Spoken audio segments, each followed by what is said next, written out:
कहानी को पूरा समझने के लिए कहानी के पिछले सभी भागों को ज़रूर देखें। उसका लिंक मैं आपको डिस्क्रिप्शन बॉक्स में दे दूँगी और साथ में कमेंट बॉक्स में पिन भी कर दूँगी, तो आप लोग वहाँ से भी जाकर देख सकते हैं। जैसे ही प्रांस ने पंक्ति को चुप होने के लिए कहा, पंक्ति ने अगले ही पल अपने आंसुओं को अपनी आंखों में ही रोक लिया। वो अपनी सुनी सी नज़रों से प्रांस को देख रही थी और प्रांस का हाथ अभी भी उसके गाल पर था। प्रांस ने अब उसके गाल पर अपनी थोड़ी सी पकड़ बनाई और फिर उसका चेहरा बिल्कुल अपने चेहरे के करीब किया और उसके माथे को बड़ी ही आत्मीयता से चूम लिया। पंक्ति की आंखें एक पल के लिए बंद हो गई। इस वक्त उसे वही सुकून मिला जो तब मिलता था जब तनिष्क उसे यूं ही उसके फोरहेड पर किस करता था। ना चाहते हुए भी उसकी आंखों से आंसू बह निकले। प्रांस पीछे की तरफ हटा और उसके आंसू को देखकर बोला, कर दी ना वही बात। मैंने मना किया था ना तुम्हें रोने के लिए, लेकिन तुम हो कि तुम्हें मेरी बात समझ में ही नहीं आती। पंक्ति रोते हुए ही बोली, मैं क्या करूं भाई, मुझे रोना आ गया। प्रांस हल्का सा मुस्कुराया और बोला, लेकिन रोने से प्रॉब्लम सॉल्व नहीं होती है पंक्ति, प्रॉब्लम सॉल्व होती है उन्हें फेस करने से। आई नो आश्रय के बिहेवियर से तुम्हें हर्ट होता है, लेकिन तुम्हें एक बात बताऊं, जितना जल्दी उसे गुस्सा आता है उतना ही जल्दी उसका गुस्सा शांत भी हो जाता है। वो बेशक से कहने में वो कुछ भी कहे, लेकिन उसका दिल बहुत साफ है। वैसे तो वो भाई है मेरा, लेकिन थोड़ा सा टेढ़ा है। इसलिए अगर तुम्हें उसे और अपने रिश्ते को संभालना है तो तुम्हें भी थोड़ा टेढ़ा होना होगा। तुम समझ रही हो ना मैं क्या कह रहा हूँ? पंक्ति उसे अजीब सी नज़रों से देख रही थी। उसके एक्सप्रेशन साफ बता रहे थे कि उसे प्रांस की कही हुई आखिरी बात बिल्कुल समझ में नहीं आई। प्रांस अब एक बार फिर से बोला, देखो ज़्यादा बातें तो मुझे करनी नहीं आती, लेकिन इतना बता देता हूँ कि जब घी सीधी उंगली से ना निकले तो उंगली टेढ़ी करनी पड़ती है। लेकिन यहाँ तो तुम्हारा घी का पूरा डिब्बा ही आड़ा टेढ़ा है। इस हिसाब से तुम्हें अपनी उंगली नहीं पूरा हाथ ही टेढ़ा करना पड़ेगा। अब समझी या और समझाऊं? पंक्ति हल्का सा मुस्कुराई और बोली, आप बहुत अच्छे हैं प्रांस भाई, वैसे तो आप मेरे जेठ जी हैं, लेकिन मुझे आपसे ना भाई वाली फीलिंग आती है। तनिष्क भाई भी मुझे ऐसे ही समझाते हैं। प्रांस थोड़ा एटीट्यूड से बोला, प्रांस राणा के बारे में दो चीज़ें अच्छी तरह से जान लो। एक तो उसे खुद का किसी के साथ कंपैरिजन नहीं पसंद, और दूसरा वो खूबसूरत लड़कियों का भाई नहीं बनाता। जेठ जी हूँ ना मैं तुम्हारा, तो तुम मुझे जेठ जी कहकर बुलाओगी, और खासकर उस नकचढ़ी के सामने। पंक्ति ने तुरंत अपने होठों पर अपना हाथ रख लिया और बोली, हाँ आप पंखुड़ी दीदी को नकचढ़ी कहकर बुला रहे हैं? प्रांस हल्का सा मुस्कुराया और बोला, वो है ही नकचढ़ी तो मैं क्या करूं? पंक्ति अब उसकी बात पर हंसने लगी। इधर तंस और रिया अपनी गाड़ी में जा रहे थे और आश्रय पंखुड़ी को लेकर राणा मेंशन जा रहा था, जबकि प्रांस पंक्ति को लेकर पहले ही राणा मेंशन के लिए निकल चुका था। कुछ ही देर में वो लोग घर पहुंचे। सब लोग अपने कमरे में चले गए। पंक्ति सृष्टि की तरफ आई और एक गहरी सांस लेकर बोली, सच में बहुत परेशान करते हैं वो सासू माँ। अगर मैं बोलूँ तो उन्हें प्रॉब्लम, और अगर नहीं बोलूँ तो उन्हें प्रॉब्लम। मुझे तो समझ में नहीं आता मुझे बोलना है या चुप रहना है। अगर उनकी तरफ देखूँ तो कहते हैं कि मैं उन्हें अपनी नज़रों के जाल में फंसा रही हूँ, और ना देखूँ तो कहते हैं कि मैं उन्हें इग्नोर कर रही हूँ। अब बताओ मैं नन्ही सी जान जाऊँ तो जाऊँ कहाँ? उसकी बात पर सृष्टि मुस्कुराई और उसके गाल पर अपना हाथ रखकर बोली, नन्ही सी जान अब थोड़ा मैच्योर बने और उस बड़बड़ तोते को जवाब देना सीखे, तभी तो मज़ा आएगा। ये कोई बात हुई वो अकेला बोलता रहे और तुम सुनती रहो? बीबी हो तुम उसकी, और बीबियों का काम पति को सुनाना होता है, उनसे सुनना नहीं। आज तो मैंने तुम्हें बचा लिया, लेकिन आइंदा अगर ऐसी सिचुएशन आए भी तो अपना पल्लू यूं साड़ी में टांगना और फिर शुरू हो जाना। देखना उसकी बोलती खुद ब खुद बंद हो जाएगी। ये बोलते हुए सृष्टि ने अपनी साड़ी का पल्लू अपनी कमर के अंदर दबाकर दिखाया, तो पंक्ति तो बस उसकी तरफ देखती ही रह गई। वो हल्का सा मुस्कुराई और बोली, जेठ जी और आप नहीं होते तो पता नहीं मेरा क्या ही हाल होता सासू माँ। आपको पता है जेठ जी वैसे तो बहुत गुस्से वाले लगते हैं ना, लेकिन वो गुस्से वाले बिल्कुल भी नहीं हैं, बल्कि वो तो बहुत अच्छे हैं। और आपको पता है उन्होंने आज मेरे फोरहेड पर किस्सी भी की और मुझे बोले कि अगर मुझे कभी उनकी ज़रूरत हो तो उन्हें बेझिझक बताऊं। और आपको एक फ़नी बात बताऊं, उन्होंने पंखुड़ी दी को नकचढ़ी कहा। जैसे ही उसने कहा सृष्टि की हंसी छूट गई, लेकिन अगले ही पल उसकी हंसी एकदम से बंद भी हो गई, क्योंकि उसकी नज़र दरवाजे पर खड़ी पंखुड़ी पर गई, जो गुस्से से आग बबूला हो रही थी। उसका चेहरा एकदम लाल हो चुका था और मुट्ठियां कसी हुई थी। सृष्टि ने तुरंत पंखुड़ी पर से अपनी नज़रें हटाई और फिर पंक्ति की तरफ देखकर उसे घूरते हुए बोली, ऐसा नहीं कहते हैं बेटा, किसी को नकचढ़ी नहीं कहते। पंक्ति झट से बोली, अरे सासू माँ, मैंने उन्हें नकचढ़ी कब कहा? मुझे तो वो बहुत अच्छी लगती है, लेकिन नकचढ़ी तो उन्हें जेठ जी ने कहा। और आपको पता है, उस वक्त मुझे हंसी भी बहुत आई। पंखुड़ी तेज कदमों से चलते हुए उसके पास आई और बिल्कुल उसके सामने खड़ी होकर बोली, तुम्हें हंसी आई? ये बोलते हुए उसके चेहरे पर गुस्सा साफ झलक रहा था। उसे देखते ही पंक्ति के होश उड़ गए। उसने तुरंत अपना चेहरा ना में हिलाया और बोली, बिल्कुल बिल्कुल भी नहीं हंसी आई, बल्कि मैंने तो जेठ जी को डांटा कि उन्हें आपके बारे में ऐसी नहीं बोलना चाहिए। पंखुड़ी अब गुस्से से बोली, नहीं नहीं, तुम्हें तो हंसी ही आई थी। वो मुझे नकचढ़ी बोल रहे थे और तुम उनके साथ अपने दांत निकाल रही थी। कोई ना बेटा, निकालो, तुम अपने दांत निकालो। और आप सासू माँ, ये बोलते हुए अब वो सृष्टि की तरफ घूम गई और अपनी कमर पर हाथ रखकर बोली, और आपको भी हंसी आ रही है ना? सृष्टि जल्दी से बोली, वो तो गलती से मेरी हंसी निकल गई, मैंने बात को गलत समझ लिया था, मुझे लगा। सृष्टि की बात पूरी होती उससे पहले ही पंखुड़ी बोली, रहने दो सासू माँ, आप तो रहने दो। आप बदल गई हैं सासू माँ, आप बहुत बदल गई हैं, इसलिए मैं आपसे कट्टी कट्टी कट्टी। ये बोलते हुए उसने अपने अंगूठा अपने दांतों के नीचे हल्के से रखा और फिर टक की आवाज़ के साथ बाहर निकलते हुए दोबारा बोले, अब मुझे आप लोगों में से किसी से बात नहीं करनी। ये बोलकर वो तुरंत बाहर चली गई और सृष्टि और पंक्ति दोनों बस उसकी तरफ देखती रह गईं। पंक्ति मायूस सा चेहरा बनाकर बोली, सॉरी सासू माँ, मेरी वजह से आप भी फंस गई। अब तो पंखुड़ी दी आपसे नाराज़ हो गई, अब तो उन्हें मनाना आपके लिए ज़्यादा मुश्किल हो जाएगा। वो तो पहले ही गुस्से में थी और हमने अब उनके गुस्से का पारा और भी ज़्यादा बढ़ा दिया। सृष्टि अपने माथे पर अपना हाथ रखते हुए बोली, हमारा तो फिर भी ठीक है, पता नहीं अब प्रांस का क्या होगा। प्रांस ने उसे नकचढ़ी कहा है तो अब पता नहीं पंखुड़ी उसका क्या ही हाल करेगी। मैं तो कहती हूँ बढ़िया है, उसे इस बात का पता चलना ही चाहिए। बहुत एटीट्यूड दिखाता है ना प्रांसु से, अब उसकी भी अक्ल ठिकाने पर आएगी। और रही बात पंखुड़ी की, तो उसे तो मैं मना लूँगी, उसे मनाना तो मेरे दाएं हाथ का काम है। वहीं दूसरी तरफ पंखुड़ी परीक्षा के रूम में आई। उसने बेड पर रखा हुआ पिकाचू पिलो उठाया और उसकी तरफ देखते हुए बोली, तुमने सुना अभी अभी किचन में क्या बात हो रही थी? वो मुझे नकचढ़ी बोल रहे थे और वो भी पंक्ति के सामने।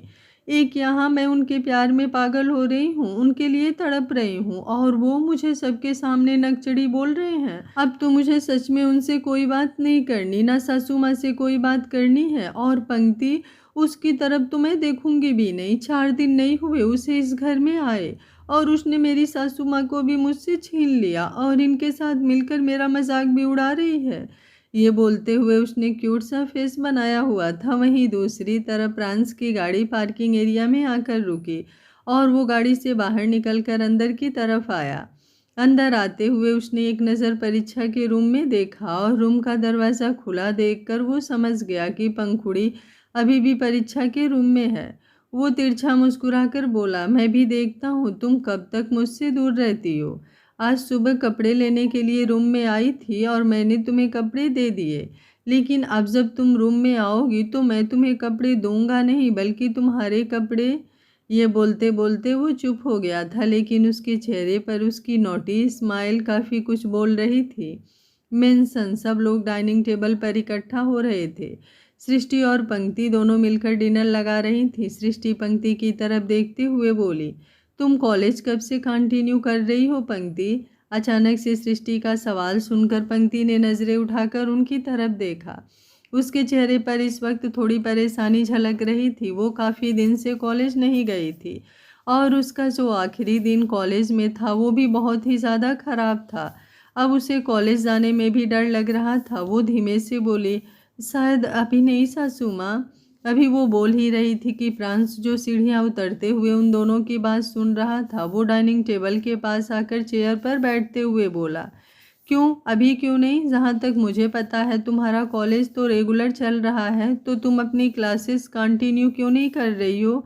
तनिष्क की शादी के लिए तुमने 2-4 दिन की लीव ली थी ना, अब तो तुम्हें कॉलेज वापस जाना शुरू भी कर देना चाहिए था। पंक्ति उसकी बात सुनकर पंक्ति को समझ नहीं आ रहा था कि वो अब क्या ही जवाब दे।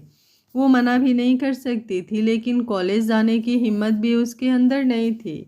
प्रांश उसके एक्सप्रेशंस देखते हुए बोला, तुम कल से ही कॉलेज जाओगी, और ये मैं तुमसे कोई रिक्वेस्ट नहीं कर रहा हूँ, समझ रही हो ना तुम? उसकी बात सुनकर पंक्ति ने अपना चेहरा हाँ में हिला दिया। आश्रय जो अभी अभी वहां पर आया था उन दोनों की बातें सुन रहा था, और प्रांश की बातों पर पंक्ति को अपना चेहरा यूं हिलाते हुए देख उसे एक अजीब सी इनसिक्योरिटी फील हो रही थी। वो तुरंत बोला, वैसे कुछ लोग कितने अजीब होते हैं ना, कोई एक इंसान चिल्ला चिल्ला कर उनको कुछ कहे लेकिन उन्हें उनकी बात से घंटा फर्क नहीं पड़ता, और कोई दूसरा इंसान बस एक बार ही अपनी बात कह दे और वो लोग तुरंत मान जाते हैं। जैसे दूसरे वाला तो यूं ही पागल था जो चिल्ला चिल्ला कर अपनी बातें बोल रहा था। उसकी बात सुनते हुए प्रांश के चेहरे पर तिरछी मुस्कुराहट थी। उसने बिना आश्रय की तरफ देखे ही कहा, कुछ लोगों की बातों में वजन ही इतना होता है कि सामने वाले को झुकना ही पड़ता है। बात चिल्लाने की नहीं होती, बात अपनी बात कहने के अंदाज की होती है। पंक्ति और सृष्टि आश्रय और प्रांश की तरफ देख रहे थे। अब तक बाकी सब लोग भी वहां पर आ गए थे, सिर्फ एक पंखुड़ी को छोड़कर। वहीं आश्रय भी अब हल्का सा मुस्कुराया और फिर प्रांश की तरफ देखते हुए बोला, ये जो मेरे सामने इतना लंबा चौड़ा एटीट्यूड से भरा डायलॉग मारा है ना आपने, ज़रा अपनी बात यूं ही पंखुड़ी भाभी से मनवा कर दिखाइए ना, फिर मानूं मैं आपको कि सच में आपकी बात का वज़न बहुत ज़्यादा होता है। उसकी बात सुनकर प्रांश ने उसकी तरफ देखा और बोला, ओह रियली, वैसे तो मुझे अपनी बात को प्रूफ करने की ज़रूरत नहीं है, लेकिन अगर तुम मुझे चैलेंज कर रहे हो तो चैलेंज एक्सेप्टेड। ये बोलते हुए उसकी नज़रें पंखुड़ी पर थी जो अभी अभी डाइनिंग टेबल पर आई और आकर अपनी चेयर पर बैठ गई थी। सबके चेहरे पर एक इंटेंस स्माइल थी, क्योंकि सब देखना चाहते थे कि आखिर अब कौन जीतने वाला है, प्रांश राणा या फिर आश्रय राणा। वहीं प्रलय की नज़रें भी उन दोनों पर काफ़ी गहरी थी। सृष्टि भी अब अपनी चेयर पर बैठ गई और उसके साथ ही पंक्ति भी। अब एक सर्वेंट खाना सर्व कर रही थी और तभी वो सर्वेंट पंखुड़ी के पास आए। पंखुड़ी अपना चेहरा हल्का सा झुका कर बैठी थी।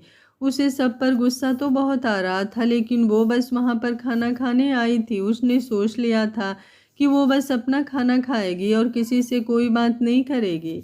सर्वेंट ने सृष्टि के बने हुए राजमा चावल उसकी प्लेट में सर्व करने चाहे तो पंखुड़ी अपना हाथ दिखाकर उसे रोकते हुए बोली, मुझे ये नहीं खाना।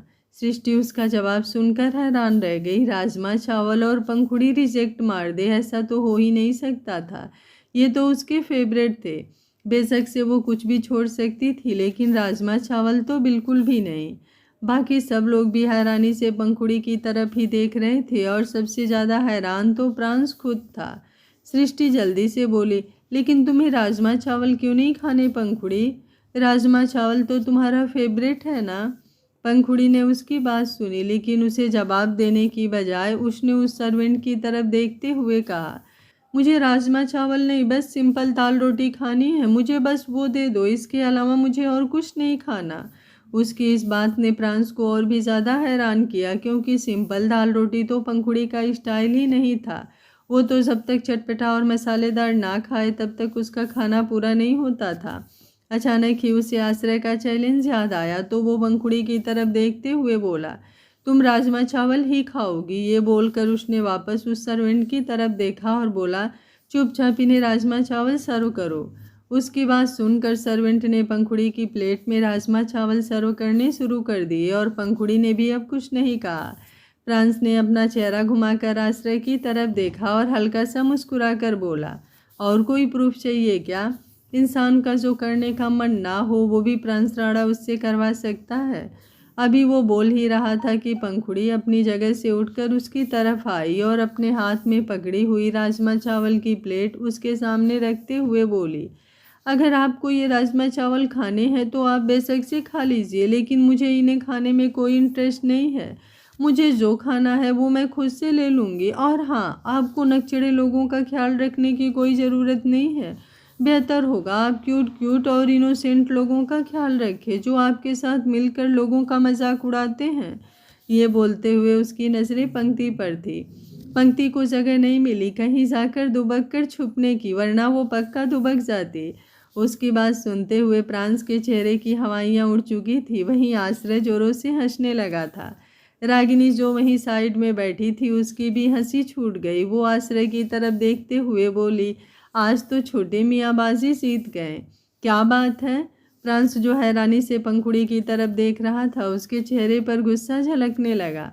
वो पंखुड़ी की तरफ देखते हुए बोला, ये क्या बदतमीजी है? पंखुड़ी मुंह बनाते हुए बोली, हाँ हाँ, अब तो मैं आपको बदतमीज ही लगूंगी। सिर्फ बदतमीज ही क्यों, मैं तो आपको नकचड़ी भी लगती हूँ ना। पंक्ति जल्दी से बोली, आई एम सो सॉरी भाभी, लेकिन मेरा मतलब वो नहीं था। आप जेठ जी को गलत। उसकी बात पूरी होती उससे पहले ही पंखुड़ी गुस्से से बोली, मैंने तुमसे कुछ पूछा क्या? तुमसे कोई बात की क्या मैंने? नहीं ना, तो फिर तुम मुझे जवाब क्यों दे रही हो? फ्रांस गुस्से से बोला, इनफ पंखुड़ी, अब तुम लिमिट क्रॉस कर रही हो। खबरदार अगर तुमने पंक्ति से इस तरह से बात की तो। पंखुड़ी उसकी ये बात सुनकर और भी ज़्यादा हर्ट हो गई। उसकी आंखों से आंसू बहने लगे थे। उसने पंक्ति की तरफ देखा और रोते हुए बोली, अच्छा, मतलब अभी भी मेरी गलती है। ठीक है, it's okay, I am sorry पंक्ति, मैंने तुमसे ऐसी बात की। आइंदा मैं तुमसे ऐसे बात नहीं करूँगी। अब खुश है ना आप? ये बोलते हुए अब उसने अपनी नज़रें फ्रांस की तरफ घुमा ली थी। फ्रांस तुरंत बोला, मेरा वो मतलब नहीं था। पंखुड़ी झट से बोली, अपना मतलब आप अपने पास ही रखिए। मुझे आपसे कोई बात करनी ही नहीं है और ना ही अब मुझे कोई खाना खाना है। ये बोलकर वो अपने आंसू पोंछते हुए तुरंत अपने रूम में चली गई। सब लोग उसे जाते हुए देख रहे थे और सबको पंखुड़ी का रोना बहुत बुरा लग रहा था। जितना मज़ा सब लोगों को पंखुड़ी की मासूमियत से भरी बातों पर आता था, जितनी हंसी उन्हें पंखुड़ी की मज़ेदार बातों को सुनकर आती थी, उतनी ही अब सबको तकलीफ भी हो रही थी। फ्रांस पंक्ति की तरफ देखते हुए बोला, तुम उसकी बातों को अपनी दिल पर मत लेना। पंक्ति झट से बोली, नहीं जेठ जी, मैं पंखुड़ी भाभी की बातों को दिल पर बिल्कुल भी नहीं ले रही हूँ। मैं जानती हूँ वो थोड़ा नाराज़ है, इसलिए ऐसा बोल दिया। अभी वो बोल ही रही थी कि फ्रांस अपनी जगह से उठा और बोला, अभी फ़िलहाल मेरा डिनर करने का मन नहीं है, मैं बाद में कर लूँगा। ये बोलकर वो तुरंत गार्डन एरिया की तरफ चला गया और सबका चेहरा अब मायूस हो गया था। वहीं दूसरी तरफ पंखुड़ी अपने रूम में बालकनी में खड़ी थी, जहाँ सामने ही उसे फ्रांस नज़र आ रहा था, जो बाहर गार्डन एरिया में खड़ा स्मोक कर रहा था। दोनों की नज़रें आपस में उलझी हुई थी, लेकिन इस वक्त उन दोनों की आंखों में प्यार या हसरत नहीं बल्कि एटीट्यूड नज़र आ रहा था। दोनों में से कोई भी अपनी नज़रें हटाने का नाम ही नहीं ले रहा था। आखिर में पंखुड़ी ने मुंह बनाते हुए अपना चेहरा वापस रूम की तरफ घुमाया और फिर बालकनी का दरवाज़ा ज़ोर से बंद कर अंदर की तरफ आ गई। वो मुंह बनाते हुए बोली, पहले तो मुझे कितना पैम्पर करते थे आप जान। जब मैं नाराज़ हो जाती थी तो मुझे प्यार से मनाते थे, लेकिन अब तो आप मुझे एटीट्यूड दिखा रहे हैं। एक तो मुझे नकचड़ी बोला और ऊपर से मुझे आंखें भी दिखा रहे हैं। अब तो मैं बिल्कुल आपसे बात नहीं करूँगी। आप अगर मुझे मनाने भी आएंगे तो भी मैं मानने नहीं वाली। ये बोलते हुए वो अपनी पीठ तकिए से लगाकर बिस्तर पर बैठ गई थी। इसके आगे वो कुछ और सोचती या कहती, उससे पहले ही बालकनी का दरवाज़ा नॉक हुआ। पंखुड़ी हैरान हुई, भला बालकनी का दरवाज़ा कोई कैसे नॉक कर सकता है। वो अपनी जगह से उठी और दरवाज़ा खोलने के लिए बालकनी की तरफ आई। उसने जैसे ही दरवाज़ा खोला उसकी आंखें बड़ी हो गई। उसके सामने फ्रांस खड़ा था। उसे देखते ही पंखुड़ी झट से दरवाज़ा बंद करने लगी, लेकिन जैसे ही फ्रांस को उसकी हरकत का एहसास हुआ, उसने तुरंत अपना पैर दरवाजे पर टिका दिया। उसके बाद दरवाजे की क्या ही औकात कि वो बंद हो जाए। उसके पैर से दरवाज़ा पीछे की तरफ हो रहा था और उसकी नज़रें पंखुड़ी पर गहरी होती जा रही थी। पंखुड़ी का गला भी सूखने लगा था। बेशक से वो जितना मर्जी कहने को कि प्राण से वो नाराज़ रहेगी, उससे वो बात भी नहीं करेगी, लेकिन सच तो यही था कि जब भी वो उसके करीब आता था तो उसके बदन में जो हलचल सी होती वो उसे कंट्रोल कर ही नहीं पाती थी। उसके रोंगटे खड़े होने लगते थे और वो खुद ब खुद किसी कटी पतंग की तरह फ्रांस की तरफ खींची चली जाती। अचानक ही पंखुड़ी अब अपने बिस्तर की तरफ बढ़ते हुए बोली, आप यहाँ क्यों आए हैं? मैंने डाइनिंग टेबल पर कह दिया था ना कि मुझे आपसे कोई बात नहीं करनी, तो अब आप यहाँ पर मुझे मनाने के लिए आए हैं क्या? अगर ऐसा है तो भूल जाइए, मैं अब आपकी बातों के जाल में नहीं फंसने वाली। बहुत अच्छा लगता है ना आपको लोगों के सामने मुझे नकचढ़ी कहना, मेरा मजाक बनाना, तो ठीक है, आप उन्हीं लोगों के पास जाइए और जाकर मेरा मजाक बनाइए। मुझे ना आपकी तरह देखना है और ना ही आपसे बातें करनी है। ये बोलते हुए वो प्रांस की तरफ ही देख रही थी और उसकी इस हरकत पर प्रांस मुस्कुराया और बोला, लेकिन तुम तो मुझे लगातार देख रही हो, एक पल के लिए भी तुमने मुझ पर से अपनी नजरें नहीं हटाई है। और अभी क्या, पिछले आधे घंटे से तुम मुझे ही देख रही हो और फिर भी कहती हो कि तुम मुझे नहीं देखना चाहती। सच में ऐसा है क्या रोज पीटल? ये बोलते हुए वो बेड पर बिल्कुल उसके करीब आ गया और हल्का सा उस पर झुक गया। पंखुड़ी का दिल जोरों से धक धक करने लगा। उसे अपने आसपास एक गर्माहट सी महसूस होने लगी थी। फ्रांस बिल्कुल उसके करीब बैठा था और अब अपना हाथ उसने पंखुड़ी की कमर पर रखते हुए कहा, बताओ रोज पीटल, क्या सच में ऐसा है? अगर हाँ तो फिर तुम मुझे इतने वक्त से देख क्यों रही थी? तब तो ऐसा लग रहा था जैसे नज़रों ही नज़रों में तुम मुझे खा जाना चाहती हो, और वो भी गुस्से वाला नहीं बल्कि किसी और तरह वाला। ये बोलते हुए उसने अपनी जीभ को हल्का सा बाहर निकाला और फिर अपने होठों पर गोल घुमाया तो पंखुड़ी की हालत अब और भी ज़्यादा खराब होने लगी। फ्रांस की तरफ से इतना ही काफ़ी था उसे सेड्यूस करने के लिए, लेकिन आज वो खुद को थोड़ा सा स्ट्रॉन्ग करते हुए बोली, जब मैंने कह दिया कि मुझे आपसे बात नहीं करनी, तो आप क्यों बार बार मुझसे बात करने की कोशिश कर रहे हैं? मुझे नहीं जवाब देना आपकी किसी भी बात का, और ना ही अब आपकी तरफ देखना है। पहले गलती हो गई लेकिन अब गलती नहीं करूँगी। ये बोलकर उसने अपना चेहरा दूसरी तरफ घुमा लिया। फ्रांस ने कुछ नहीं कहा, बस चुपचाप पीछे की तरफ हट गया और बेड पर लेट गया। लेकिन फ्रांस तो कमबख्त वो सास था जो डांट कर भी बहू की नाक में दम कर दे, और अगर चुप हो जाए तो भी बहू बेचारी मरती फिरे कि अब उसकी सास उससे बोल क्यों नहीं रही। कुछ पल तो उसने खुद को कंट्रोल में रखा, लेकिन फिर खुद ब खुद अपना चेहरा घुमाकर फ्रांस की तरफ देखने लगी, जो तकिए पर अपना सिर रखकर आराम से लेटा हुआ था। अब उसने पंखुड़ी की नज़रें खुद पर महसूस करते ही अपने शर्ट के बटन खोलने शुरू कर दिए, तो पंखुड़ी बस उसकी तरफ देखती ही रह गई। फ्रांस हल्का सा ऊपर उठा और उसने उस शर्ट को अपने बदन से पूरा अलग करते हुए नीचे की तरफ फेंक दिया। पंखुड़ी तुरंत होश में आई और बोली, आप यहाँ पर सोने का सोच रहे हैं क्या? आप तो अपने रूम के अलावा कहीं सोते नहीं थे ना, तो फिर अब यहाँ पर क्यों? फ्रांस अपने कंधे हल्का सा उचकाकर बोला, मेरी मर्जी। पंखुड़ी मुंह बनाकर बोली, ऐसे कैसे आपकी मर्जी? आपकी मर्जी आपके रूम में चलेगी? ये परीक्षा का रूम है और अब ये मेरा है, तो यहाँ पर मेरी मर्जी चलेगी।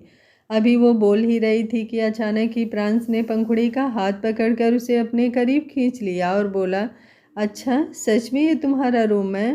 पंखुड़ी उसके सीने पर आकर गिरी। उसके हाथ फ्रांस के कंधे पर थे और फ्रांस के सवाल ने जैसे उसकी जान निकालने का काम कर दिया हो। अब वो कैसे ही कहे कि हाँ ये उसका रूम है। वो शिकायती लहजे में बोली, और नहीं तो क्या, आपका रूम तो सिर्फ आपका है ना, उसमें मेरा तो कुछ है ही नहीं। इसलिए तो आपने मना कर दिया कि मैं उस रूम में ना आऊँ, तो फिर अब यही रूम तो मेरा हुआ। फ्रांस ने उसकी पीठ पर अपना हाथ रखा और बोला, मतलब अब वो रूम तुम्हारा नहीं है तो मैं भी तुम्हारा नहीं? पंखुड़ी जल्दी से बोली, मैं तो चाहती हूँ आप हमेशा मेरे रहो और मैं आपकी, लेकिन आप में एटीट्यूड बहुत ज़्यादा है। आप मुझसे प्यार नहीं करते हो, बस मुझ पर गुस्सा करते हो, मुझे एटीट्यूड दिखाते हो। अगर मुझसे प्यार करते तो मुझे खुद से दूर नहीं जाने देते। फ्रांस भी उसकी आंखों में आंखें डालकर बोला, लेकिन दूर तो तुमने मुझे खुद से किया था। मैंने तो नहीं कहा था तुमसे कि होश में आते ही कहना चले जाओ यहाँ से। पंखुड़ी की आंखों में अब नमी आ गई। वो रोते हुए बोली, मुझसे गलती हो गई, लेकिन गलती भी तो आपकी वजह से हुई ना। आपने मुझे आज तक जिया के बारे में कुछ नहीं बताया। जब मैं पूछती हूँ तो जवाब नहीं देते, और ऊपर से वो चुड़ैल सारा दिन मेरा दिमाग खराब करती है। जब भी मिलेगी तो कहेगी आप उसके हैं, आपके और उसके बीच बहुत कुछ है, और ऊपर से आप भी मुझे चिढ़ाने के लिए उसके पास जाते हैं। फिर मुझे ऐसा लगता है जैसे सच में आप दोनों के बीच कुछ ना कुछ तो है। और फिर मेरा दिल टूट जाता है। एक बार कह दीजिए ना, आपके और उस चुड़ैल के बीच कुछ भी नहीं है, और जिया के साथ भी आपका कुछ नहीं था। प्रांस उसकी बातें सुन रहा था। वो एक गहरी सांस लेकर बोला, जाओ, जाकर मेरे लिए खाना लेकर आओ। पंखुड़ी मुंह बनाते हुए बोली, मुझे भी भूख लगी है, अपने लिए भी लेकर आऊंगी, लेकिन पहले मेरी बात का जवाब दीजिए। आप मुझसे प्यार करते हैं या नहीं? प्रांस उसकी बात पर व्यंग से मुस्कुराया और फिर एक गहरी सांस लेकर दोबारा बोला, मैंने जो कहा है वो करो, जाओ और जाकर मेरे लिए खाना लेकर आओ। अपने लिए लाना हो तो बेशक से ले आना। पंखुड़ी मुंह बनाते हुए बोली, अब नहीं लाऊंगी। जब आपको मेरी फिक्र ही नहीं है तो मैं क्यों लाऊं अपने लिए खाना? आप ही खा लीजिए, बस मुझे तो खाने की ज़रूरत ही नहीं है। प्रांस बेफिक्री से बोला, ओके, जैसी तुम्हारी मर्जी, लेकिन जाओ पहले मेरे लिए खाना लेकर आओ। पंखुड़ी अब गुस्से से बोली, लाऊंगी, अब तो मैं अपने लिए भी खाना ज़रूर लाऊंगी। आपको मेरी फिक्र नहीं है तो क्या हुआ, मुझे तो मेरी फिक्र है ना। ये बोलते हुए वो उसके ऊपर से उठी और किसी फिरकी की तरह घूमते हुए सीधा रूम से बाहर निकल गई। उसके कदम भी इतने ज़्यादा तेज थे कि तूफान एक्सप्रेस भी उससे धीरे चलती हो। प्रांस ने उसे जाते हुए देखा और फिर अपनी नज़रें सामने सीलिंग की तरफ टिका दी। अगले ही पल उसकी आंखों में पंखुड़ी की कही हुई बातें गूंजने लगी। आप मुझसे प्यार करते हैं या नहीं? एक बार कह दीजिए ना, आपके और उस चुड़ैल के बीच कुछ भी नहीं है, और जिया के साथ भी आपका कुछ नहीं था। उसके होठों पर एक हल्की सी व्यंग भरी मुस्कुराहट आ गई। वहीं पंखुड़ी किचन में खाना गर्म कर रही थी और अब उसने पूरा खाना ट्रे पर लगा दिया था। ट्रे लेकर वो कमरे में आई और आते ही उसकी नज़रें बेड पर फैल कर लेटे हुए प्रांस पर गई। वो उसकी तरफ देखते हुए बोली, खाना बेड पर लेकर आऊं या फिर सोफे पर आएंगे आप? प्रांस ने कोई जवाब नहीं दिया, बस चुपचाप अपनी जगह से उठकर सोफे पर बैठ गया। पंखुड़ी ने उसके सामने टेबल पर खाना लगाया और फिर उसकी प्लेट में सर्व करने लगी। उसके साथ बैठकर उसने अपने लिए दूसरी प्लेट लगाई तो प्रांस के चेहरे पर हल्का सा गुस्सा झलकने लगा। वहीं पंखुड़ी इस इंतजार में थी कि प्रांस खुद से उसे मना करे कि वो दूसरी प्लेट में खाना नहीं खाएगा, उसी की प्लेट में खाना खाएगा, लेकिन प्रांस ने तो ऐसा कुछ कहा ही नहीं। प्रांस ने अपनी प्लेट से खाना शुरू किया तो पंखुड़ी ने भी अपनी प्लेट से खाना शुरू कर दिया। कुछ ही देर में उन दोनों का खाना खत्म हुआ। पंखुड़ी ने चुपचाप सारे बर्तन उठाए और वापस किचन की तरफ चली गई। बर्तन रखने के बाद वो वापस रूम में आई तो प्रांस अभी भी रूम में ही था और एक बार फिर से वो जाकर बेड पर लेट गया था। पंखुड़ी उसकी तरफ देखते हुए बोली, अब तो डिनर हो गया, अब आप अपने रूम में जा सकते हैं। प्रांस हल्का सा मुस्कुराया और बोला, डिनर तो हो गया, लेकिन अब मेरा कुछ मीठा खाने का मन है।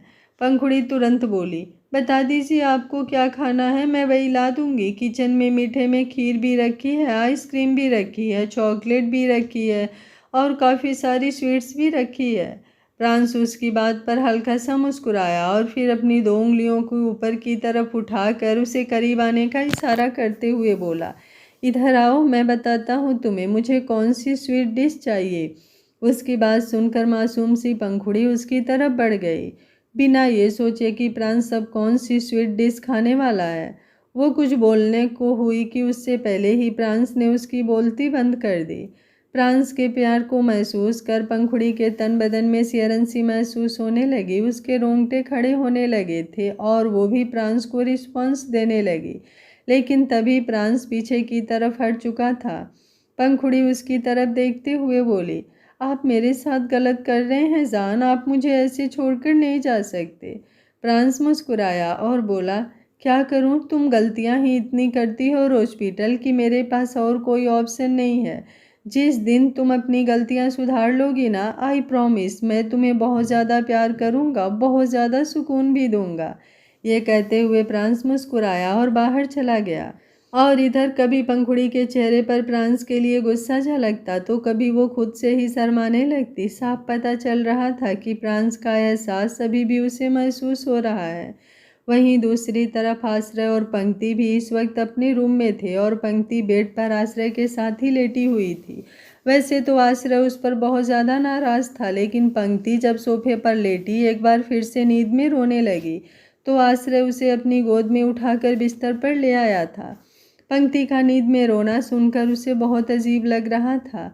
एक पल के लिए तो अब उसे शक हो रहा था कि कहीं पंक्ति के साथ कुछ गलत तो नहीं, लेकिन फिर ये सब झूठ भी हो सकता है। ये सोचकर वो वापस नेगेटिव ख्यालों में खो जाता है। अपने ही दिमाग और दिल से लड़ते हुए वो भी देर रात को सो गया था और उसके सोने के कुछ देर बाद पंक्ति भी इधर उधर करवट लेते हुए उसके पास आकर उसके सीने में सिमट ही गई थी। आज सुबह के तकरीबन 8 बजे थे। पंखुड़ी सीढ़ियां उतरते हुए नीचे आई। वो सीधा किचन की तरफ बढ़ी, जहां सृष्टि और रागिनी दोनों ब्रेकफास्ट की तैयारी कर रही थीं। जैसे ही सृष्टि ने पंखुड़ी की तरफ देखा, उसके चेहरे पर मुस्कुराहट आ गई। वो तुरंत उसके पास आई और बोली, अभी तक नाराज हो? पंखुड़ी मुंह बनाते हुए बोली, आपको मेरी नाराजगी से क्या ही फर्क पड़ता है? सृष्टि ने तुरंत उसके गाल पर अपना हाथ रखा और बोली, किसने कहा तुमसे कि मुझे तुम्हारी नाराजगी से फर्क नहीं पड़ता? मुझे बहुत फर्क पड़ता है पंखुड़ी, लेकिन तुम भी तो समझने की कोशिश करो ना बच्चा। अब अगर प्रांस ने तुम्हें लेकर कुछ कहा तो इसमें पंक्ति की क्या ही गलती है?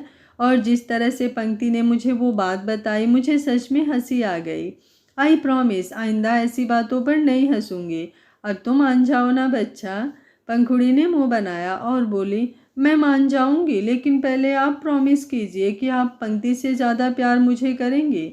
सिर्फ पंक्ति नहीं, बाकी सबसे ज़्यादा प्यार भी आप मुझे ही करेंगी। ससुर जी से भी ज़्यादा प्यार करेंगे। अगर आपने वादा नहीं किया तो मैं नहीं मानूंगी।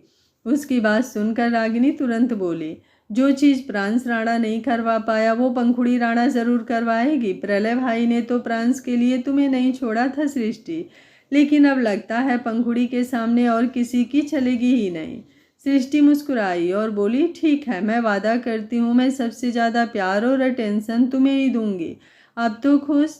पंखुड़ी ने तुरंत अपना चेहरा हमें हिला दिया। कुछ देर बाद सब लोग डाइनिंग टेबल पर आ रहे थे और पंखुड़ी भी आज मुस्कुराते हुए वहाँ चेयर के पास खड़ी थी। तभी प्रांस भी सीढ़ियाँ उतरते हुए नीचे आया और उसे देखकर पंखुड़ी झट से सृष्टि के पास जाकर खड़ी हो गई। वहीं आश्रय और प्रलय भी अब तक डाइनिंग टेबल पर आकर बैठ गए थे। प्रांस भी अब उनके सामने आकर बैठा और ब्रेकफास्ट शुरू हो गया। सब लोग अपना अपना फेवरेट ब्रेकफास्ट कर रहे थे। अचानक ही सृष्टि पंक्ति की तरफ देखते हुए बोली, आज तो तुम्हें कॉलेज जाना होगा ना? उसके सवाल पर पंक्ति ने हैरानी से उसकी तरफ देखा। हाँ, उन दोनों के बीच कॉलेज को लेकर बात हुई थी, लेकिन अभी तक उसने कॉलेज जाना फाइनल नहीं किया था। लेकिन अब वो सृष्टि को मना भी नहीं कर सकती थी, इसलिए अपना चेहरा उसने हाँ में हिला दिया।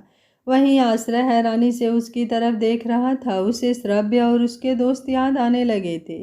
तभी सृष्टि पंक्ति की तरफ देखते हुए बोली, तुम एक काम करो, तुम जल्दी से ब्रेकफास्ट करके रेडी हो जाना। मैं ड्राइवर को बोल दूंगी, वो तुम्हें कॉलेज ड्रॉप भी कर जाएगा और बाद में ले भी आएगा। पंक्ति ने अपना चेहरा हाँ में हिलाना चाहा, लेकिन तभी अचानक से आश्रय बोला, ड्राइवर की ज़रूरत नहीं है, मैं पंक्ति के कॉलेज वाली साइड ही जा रहा हूँ। जाते जाते उसे ड्रॉप कर दूंगा और रही बात उसके पास वापस आने की, तो वो भी मैं खुद ही देख लूँगा। उसकी बात सुनकर पंक्ति हैरान रह गई। उसे फिलहाल आश्रय से इस चीज़ की उम्मीद नहीं थी, लेकिन अब कहीं ना कहीं उसे राहत मिल रही थी।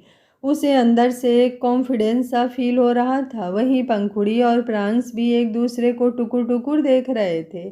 जहां पंखुड़ी के चेहरे पर शिकायत और गुस्से भरे एक्सप्रेशंस थे, वहीं प्रांस के चेहरे पर डेविल स्माइल थी। कुछ ही देर में सबका ब्रेकफास्ट खत्म हुआ।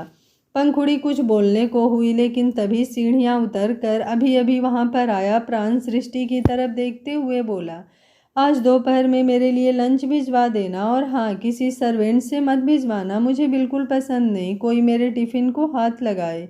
ये बोलते हुए उसके चेहरे पर थोड़े इंटेंस एक्सप्रेशंस थे और वो आखिर में अब पंखुड़ी की तरफ देखने लगा था। सृष्टि हैरानी से प्रांस की तरफ देखती रही और प्रांस अब बाहर की तरफ चला गया। सृष्टि ने अब पंखुड़ी की तरफ देखा तो पंखुड़ी मुंह बनाते हुए बोली, मैं नहीं लेकर जाऊंगी उनके लिए कोई टिफ़िन। हाँ नहीं तो प्यार से बात तो करते नहीं हैं, प्यार तो करते नहीं हैं, इन्हें चाहिए मेरे हाथों से टिफ़िन। ये बोलकर वो मुंह बनाते हुए परीक्षा के रूम में चली गई और सृष्टि उसकी तरफ देखती रह गई। रागिनी हंसी और बोली, देखना, जितने एटीट्यूड से ये परीक्षा के रूम में गई है ना, उतना ही उतरा हुआ चेहरा लेकर आएगी और फिर कहेगी, सासू माँ क्या मैं उनके लिए टिफ़िन लेकर चली जाऊँ?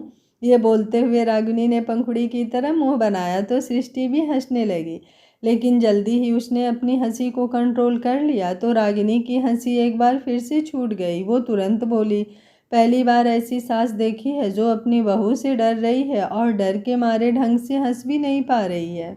सृष्टि उसे घूर कर देखने लगी। वहीं दूसरी तरफ आश्रय और पंक्ति कॉलेज के पार्किंग एरिया में पहुंचे। आश्रय ने पंक्ति की तरफ देखते हुए कहा, जाओ जाकर अपनी क्लासेज अटेंड करो और जब क्लासेज ओवर हो जाए तो मुझे एक मैसेज कर देना, मैं लेने आ जाऊंगा तुम्हें। पंक्ति ने हैरानी से उसकी तरफ देखा और बोली, आपको ये सब करने की ज़रूरत नहीं है। मैं जानती हूँ सासू माँ की वजह से आप ये सब कर रहे हैं, लेकिन आश्रय गुस्से से बोला, तुम्हें मुझे बताने की ज़रूरत नहीं है कि मुझे क्या करना है और क्या नहीं। मैं मैच्योर हूँ और अपने डिसीजन खुद ले सकता हूँ।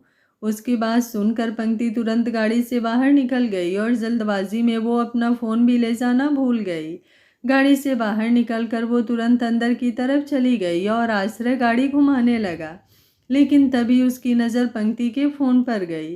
वो गुस्से से बोला, एक तो पता नहीं ये लड़की इतनी सारी गलतियां क्यों करती है, और गलतियां भी करती है या फिर जानबूझकर करती है, मुझे ये भी नहीं पता। अब उसने पंक्ति का फ़ोन उठाया और उसे देने के लिए गाड़ी से बाहर निकल कर पंक्ति के पीछे जाने लगा, पर उसे पंक्ति कहीं नज़र नहीं आ रही थी। वो थोड़ा आगे आया तो देखा वहां पर कुछ लोगों के हंसने की आवाज़ गूंज रही थी। उसने अपना चेहरा झुकाया हुआ था, वो खुद में ही सिमट रही थी। उसे ये देखते हुए आश्रय ने गुस्से से अपनी मुट्ठियां कस ली। वो लड़का राहुल पंक्ति की तरफ रेड रोज बढ़ाते हुए बोला, तुम्हें पता है जब मैं ये रेड रोज खरीद रहा था तो मैं बस यही सोच रहा था कि किसी तरह तुम कॉलेज में आ जाओ। कितने दिन हो गए मैंने तुम्हारा गुलाब सा चेहरा नहीं देखा, और अब देखो कैसे भगवान ने मेरी ख्वाहिश पूरी कर दी। अब तुम मुझसे ये रेड रोज ले लो और फिर मुझे आई लव यू कहो। आज रोज डे है। पंक्ति की आंखों से आंसू बहने लगे थे। वो बस इसलिए कॉलेज नहीं जाना चाहती थी क्योंकि वहाँ कॉलेज में पढ़ाई से ज़्यादा गुंडागर्दी और इधर उधर की बातें होती थी। लड़कों का लड़कियों को छेड़ना और उन्हें मोलेस्ट करना तो जैसे वहाँ पर नॉर्मल सी बात थी। वो रोते हुए बोली, देखिए भैया प्लीज़ मुझे मेरी क्लास में जाने दीजिए। मुझे इन सब चीज़ों के बारे में ना कुछ पता है और ना ही मुझे कुछ जानना, प्लीज़। अभी वो बोल ही रही थी कि वो लड़का उसकी कमर पर हाथ रखते हुए बोला, कोई बात नहीं, नहीं पता तो हम तुम्हें अच्छे से बता देंगे। जैसे ही उसने कहा अचानक से एक जोरदार पंच उसके चेहरे पर लगा और उसका चेहरा दूसरी तरफ घूम गया। पंक्ति के होश उड़ गए। उसके सामने की तरफ देखा जहां आश्रय खड़ा था। ये पहली बार नहीं था जब आश्रय उसे ऐसी सिचुएशन से बचा रहा था। उसने पहले भी बहुत बार प्रोटेक्ट कर चुका था। आश्रय गुस्से से राहुल का गिरेबान पकड़कर उसे खींचते हुए बोला, बताऊंगा तो अब मैं तुम्हें कि रोज डे प्रपोज डे आखिर मनाए कैसे जाते हैं। ये बोलते हुए अब वो पूरी तरह से राहुल पर हावी हो रहा था और राहुल के दोस्त तुरंत वहां से भाग गए थे। वो आश्रय राणा को बहुत अच्छी तरह से जानते थे क्योंकि प्रलय इस कॉलेज का चेयरमैन था और यहाँ पर कोई ऐसा इंसान नहीं था जो आश्रय, प्रलय और प्रांश को ना जानता हो। आश्रय जिस तरह से राहुल को पीट रहा था, राहुल का रोज डे उसके मर्डर डे में बदलने वाला था। कॉलेज के सारे स्टूडेंट वहां पर इकट्ठा होने लगे थे। पहले तो उन्हें आश्रय और पंक्ति के बारे में कुछ नहीं पता था, इसलिए वो लोग उनके बारे में बहुत बातें बनाते थे, लेकिन अब तो लगभग सबको आश्रय और पंक्ति की शादी के बारे में पता चल चुका था। और जिसे नहीं भी पता था उसे भी बहुत जल्दी पता लगने वाला था क्योंकि आश्रय और पंक्ति की रिसेप्शन पार्टी भी जल्दी होने वाली थी। राहुल के सर से खून बहने लगा था और होठों के किनारे भी बुरी तरह से फट चुके थे। आश्रय अभी भी उसके चेहरे पर लगातार पन झड़ते हुए बोला, तेरी हिम्मत कैसे हुई उसकी कमर पर अपना हाथ रखने की? तूने उसकी तरफ नज़र उठाकर देखा भी तो देखा कैसे? जिंदा नहीं छोड़ूंगा मैं तुझे। तेरी इतनी हिम्मत कि तूने आश्रय राणा की बीबी को हाथ लगाया। ये बोलते हुए आश्रय का चेहरा गुस्से से कांप रहा था, लेकिन पता नहीं क्यों पंक्ति को इस वक्त एक अलग ही सुकून महसूस हो रहा था। आश्रय के मुंह से अपने लिए बीबी शब्द सुनना, उसका पंक्ति के लिए पद जैसी होना उसे एक अलग ही फील दे रहा था। पर जब उसने राहुल की बिगड़ती हालत देखी तो वो तुरंत आगे की तरफ आई और आश्रय को पीछे खींचते हुए बोली, उसे छोड़ दीजिए आश्रय जी, वरना वो मर जाएगा और अगर उसे कुछ हो गया तो आप फंस जाएंगे। ऐसे घटिया लोगों का क्या वो उसकी बात सुनते हुए आश्रय को अब और भी ज़्यादा गुस्सा आ गया। वो तुरंत पंक्ति की बात काट कर पीछे घुमा और बोला, आखिर तुम हो क्या? मैं तुम्हारे लिए ही इसे मार रहा हूँ और तुम चाहती हो कि मैं इसे छोड़ दूँ? सीरियसली, तुम्हें तो खुद इसकी पिटाई करनी चाहिए थी। लेकिन नहीं, जहाँ पर तुम्हें कुछ करना होता है वहाँ तो तुम करती नहीं हो। जहाँ तुम्हें कुछ नहीं करना होता वहाँ तुम ऐसे ऐसे कांड कर देती हो पंक्ति, कि मुझे इस चीज़ पर बिलीव नहीं होता कि तुम वही लड़की हो जिसकी तरफ मैं अट्रैक्ट होने लगा था, जिसकी मासूमियत से मेरे दिल में हलचल मचने लगी थी, जिसकी क्यूटनेस पर मेरा दिल पिघलने लगा था। नहीं, तुम वो लड़की तो नहीं हो। तुम तो बहुत अजीब हो पंक्ति, सीरियसली बहुत अजीब हो। तुम्हें जो करना है करो। इससे मोलरेस्ट होना है ना तुम्हें, तो छोड़ दिया मैंने इसे। अब बेशक से तुम इसका रोज लो या प्रपोज को एक्सेप्ट करो, आई जस्ट डोंट केयर। ये बोलकर वो तुरंत वहाँ से चला गया और पंक्ति बस उसे जागती देखती रह गई। लेकिन उसके कानों में आश्रय की कही गई बातें गूंज रही थी। मतलब कहीं ना कहीं आश्रय भी उससे अट्रैक्ट हो रहा था। अगर उसे आश्रय से प्यार हुआ था तो वो प्यार एक तरफा तो बिल्कुल नहीं था। आश्रय के दिल में भी उसके लिए फीलिंग्स आ रही थी, पर उसकी फीलिंग्स कन्फर्म होती उससे पहले ही सब खराब हो गया। पंक्ति का चेहरा अब एक बार फिर से उतर गया था और वहाँ आसपास खड़े सब लोग उसकी तरफ देख रहे थे। उन सब की नज़रों को खुद पर महसूस कर पंक्ति ने अपना चेहरा पूरी तरह से नीचे झुका लिया और फिर जल्दी से आश्रय के पीछे पीछे भागी। आश्रय अपने गाड़ी में बैठकर वहां से निकलने ही वाला था कि पंक्ति उसके सामने आकर खड़ी हो गई। उसे यूं देखकर आश्रय का गुस्सा और भी ज़्यादा बढ़ गया, लेकिन वो पंक्ति को यूं छोड़कर भी नहीं जा सकता था।